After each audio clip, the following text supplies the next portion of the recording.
তেহরানের রাজপথ রক্তে ভাসিয়ে দেওয়ার এক নারকীয় পরিকল্পনা। ৬০,০০০। হ্যাঁ, সংখ্যাটা শুনলে আপনার শরীরের লোম দাঁড়িয়ে যাবে। ৬০,০০০ বিদেশি অত্যাধুনিক মারণাস্ত্র, যা দিয়ে একটি পুরো শহরকে কবরস্থানে পরিণত করা সম্ভব। সে বিশাল অস্ত্রের চালান গোপনে ঢুকে পড়েছিল ইরানের কৌশলগতভাবে সবচেয়ে গুরুত্বপূর্ণ শহর বুশেহেরে। উদ্দেশ্য ছিল একটাই, ইরানের বুকে কিয়ামত নামিয়ে আনা। মোসাদের প্রশিক্ষিত সন্ত্রাসীরা প্রস্তুত ছিল, তারা শুধু অপেক্ষায় ছিল এ মৃত্যুর চালান বা শিপমেন্ট অফ ডেথ হাতে পাওয়ার। তেল আবিবের ওয়ার রুমে বসে মোসাদ চিফ ডেভিড বার্নিয়া যে ব্লুপ্রিন্ট বা নীল নকশা তৈরি করেছিল তা ছিল পরিষ্কার। ইরানের হৃৎপিণ্ডে গৃহযুদ্ধের আগুন জ্বালিয়ে দেওয়া, তেহরানকে আরেকটি সিরিয়া বা লিবিয়া বানানো।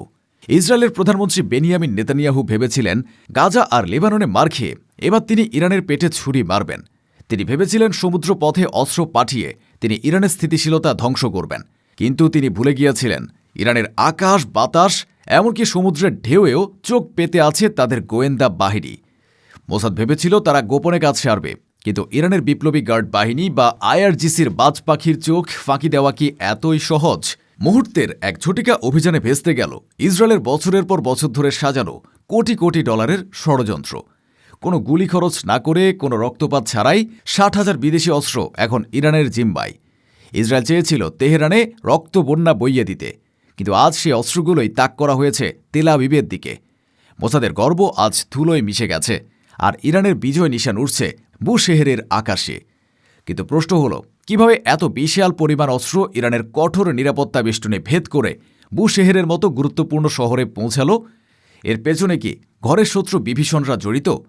মোসাদ কেন বুশেহেরেকেই বেছে নিল, যেখানে ইরানের একমাত্র পারমাণবিক বিদ্যুৎ কেন্দ্র অবস্থিত? সে শহর দিয়ে অস্ত্র পাচার করে তারা কি আরও বড় কোনো অন্তর্ঘাত বা সাবোটাজ ঘটাতে চেয়েছিল? ৬০,০০০ অস্ত্র দিয়ে কি করার পরিকল্পনা ছিল তাদের? তারা কি চেয়েছিল তেহরানকে আরেকটি সিরিয়া বা লিবিয়া বানাতে, যেখানে ভাইয়ের হাতে ভাই খুন হবে? ইরানের গোয়েন্দারা কিভাবে এই গোপন চালানের খবর পেল?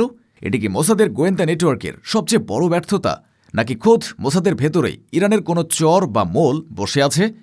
সবশেষে এই ব্যর্থতা কি মোসাদের কফিনে শেষ পেরেক, নাকি এটি আসন্ন এক মহাপ্রলয়ের পূর্বলক্ষণ? প্রথমে আসা যাক সবচেয়ে গুরুত্বপূর্ণ বিশ্লেষণে। কিভাবে এই অস্ত্রগুলো ইরানে ঢুকল এবং কেন বুশেহেরকে বেছে নেওয়া হলো? ঘটনার সূত্রপাত হয় কয়েক সপ্তাহ আগে। ইরানের গোয়েন্দা মন্ত্রণালয় বা ভাজায়াতের কাছে একটি টপ সিক্রেট তথ্য আসে।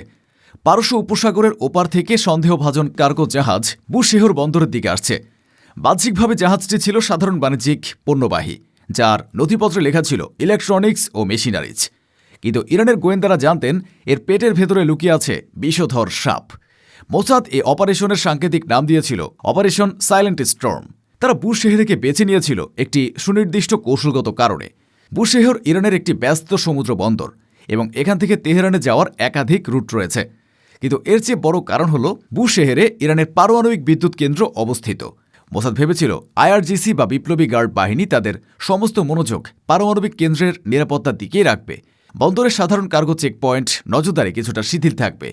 এটি ছিল মোসাদের ইতিহাসের সবচেয়ে বড় কৌশলগত ভুল বা স্ট্র্যাটেজিক ব্লান্ডার। তারা জানত না যে বুশেহের যেহেতু ইরানের পারমাণবিক গর্বের প্রতীক, তাই এখানে আইআরজিসির নজরদারি সাধারণের চেয়ে ১০০০ গুণ বেশি। ইরানের গোয়েন্দারা জাহাজটিকে সাগর থেকেই ট্র্যাক করা শুরু করে। তারা ইচ্ছা করে জাহাজটিকে আটকায়নি। তারা চেয়েছিল সাপকে গর্ত থেকে বের করে আনতে। তারা দেখতে চেয়েছিল এই অস্ত্রগুলো রিসিভ করার জন্য কারা আসে। ইরানের ভেতরে মোসাদের স্লিপার সেল কারা। যখনই অস্ত্রের চালানটি বন্দর থেকে বের করে একটি গোপন ওয়্যারহাউসে বা গুদামে নেওয়া হয় এবং স্থানীয় এজেন্টদের কাছে হস্তান্তর প্রক্রিয়া শুরু হয়, ঠিক তখনই আকাশ থেকে বজ্রপাতের মতো নেমে আসে ইরানের স্পেশাল ফোর্স। এটি কোনো সাধারণ পুলিশি অভিযান ছিল না, এটি ছিল একটি পূর্ণাঙ্গ সামরিক অ্যাম্বুশ। ৪ দিক থেকে ঘিরে ফেলা হয় পুরো এলাকা। মোসাদের লোকাল এজেন্টরা পালানোর সুযোগটুকুও পায়নি। কন্টেইনার খোলার পর দেখা যায় সেখানে সাজানো আছে হাজার হাজার অত্যাধুনিক মার্কিন M16 রাইফেল, স্নাইপার গান, নাইট ভিশন গগলস এবং হাজার হাজার গ্রেনেড। প্রতিটি অস্ত্রের গায়ে লেখা ছিল মেড ইন ইউএসএ অথবা ইউরোপীয় কোনো দেশের নাম। এই অস্ত্রগুলো প্রমাণ করে যে এ ষড়যন্ত্রে ইসরায়েল একা ছিল না, তাদের পেছনে ছিল পুরো পশ্চিমা বিশ্ব। এবার উত্তর খুঁজি দ্বিতীয় এবং তৃতীয় প্রশ্নের। ৬০,০০০ অস্ত্র দিয়ে আসলে কি করতে চেয়েছিল ইসরায়েল? এই প্রশ্নের উত্তর জানলে আপনার রক্ত হিম হয়ে যাবে। গোয়েন্দা বিশ্লেষকরা বলছেন ৬০,০০০ অস্ত্র কোনো সাধারণ সংখ্যা নয়। এটি দিয়ে একটি ছোটখাটো সেনাবাহিনী সজ্জিত করা যায়। মোসাদের পরিকল্পনা ছিল তেহরানের বিভিন্ন জনবহুল এলাকায় এবং সরকারি স্থাপনার আশেপাশে এই অস্ত্রগুলো তাদের স্লিপার সেল বা ঘুমন্ত সন্ত্রাসী গোষ্ঠীগুলোর হাতে পৌঁছে দেওয়া। তাদের ব্লুপ্রিন্ট বা নীল নকশা ছিল মডেল সিরিয়া, অর্থাৎ তারা তেহরানকে আরেকটি দামেস্ক বা আলেপ্পো বানাতে চেয়েছিল। পরিকল্পনা ছিল অত্যন্ত নিষ্ঠুর।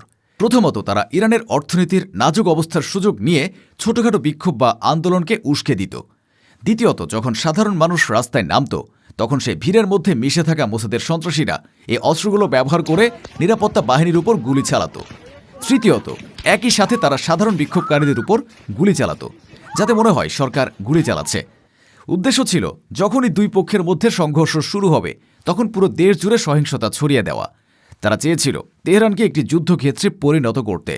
তারা চেয়েছিল ইরানের পার্লামেন্ট, আইআরজিসি হেডকোয়ার্টার এবং এমনকি সর্বোচ্চ নেতার বাসভবনের দিকে হামলা চালাতে। জব্দ করা অস্ত্রের মধ্যে পাওয়া গেছে বিশেষ ধরনের আর্মার পিয়ার্সিং বুলেট বা বর্মবেধী গুলি এবং আরপিজি লঞ্চার।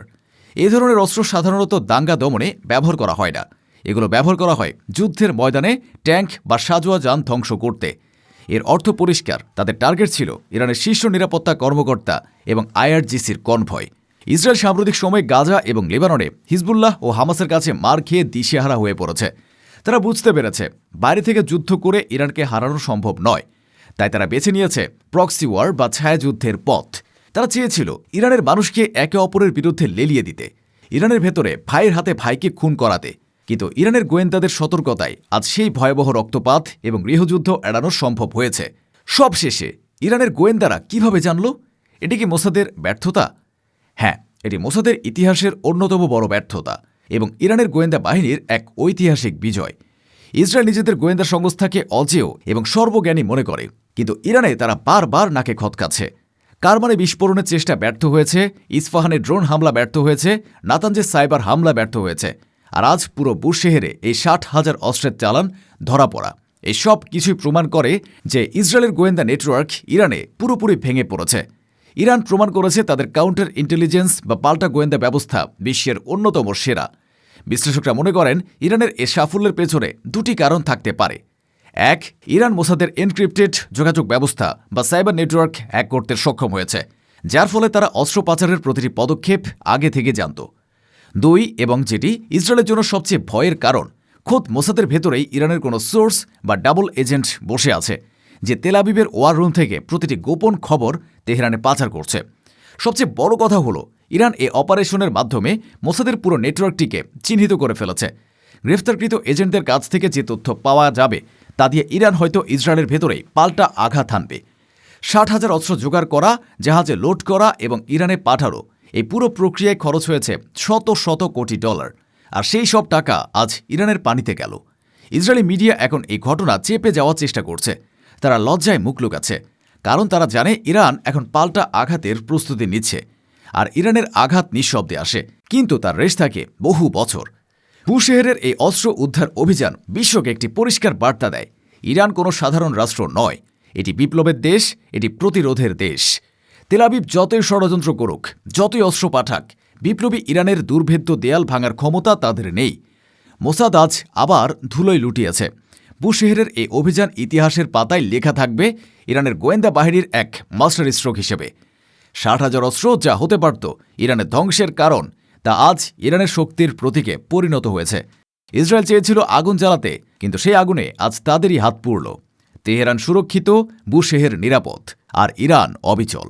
প্রিয় দর্শক, আপনার কি মনে হয় এই লজ্জাজনক ব্যর্থতার পর ইসরায়েল কি শিক্ষা নেবে, নাকি তারা আবারও নতুন কোনো ঘৃণ্য ষড়যন্ত্রের জাল বুনবে?